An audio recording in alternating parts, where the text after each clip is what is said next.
Immunité de Netanyahou en France, une condition pour le cessez-le-feu au Liban. Selon des informations relayées par Haaretz, Israël aurait exigé l'immunité judiciaire de son Premier ministre, Benyamin Netanyahou, en France, comme condition préalable à l'acceptation d'un cessez-le-feu au Liban. Cette déclaration, bien que non confirmée officiellement, suscite des interrogations sur les coulisses diplomatiques ayant mené à cet accord. Le 26 novembre 2024, un cessez-le-feu a été annoncé entre Israël et le Hezbollah, mettant fin à des semaines de tensions dans le sud du Liban.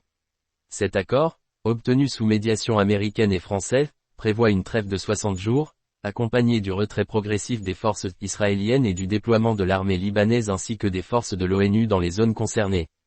Parallèlement, la France a réitéré qu'en vertu des accords internationaux, notamment le fait qu'Israël ne soit pas signataire du statut de Rome, Benyamin Netanyahou bénéficie d'une immunité judiciaire sur son sol. Cette position a été adoptée après que la Cour pénale internationale, CPI, a émis des mandats d'arrêt à l'encontre de plusieurs responsables israéliens pour crimes de guerre présumés. Si la demande d'immunité en échange d'un cessez-le-feu était avérée, elle reflèterait l'ampleur de l'influence israélienne dans les négociations.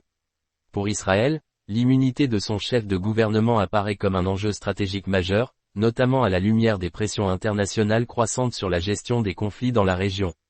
Cependant, aucune source officielle ne confirme l'existence d'un lien direct entre l'immunité accordée à Netanyahou par la France et l'accord de cessez-le-feu. Cette question reste sujette à spéculation. Réactions internationales. L'annonce de l'immunité a été critiquée par certaines organisations de défense des droits de l'homme.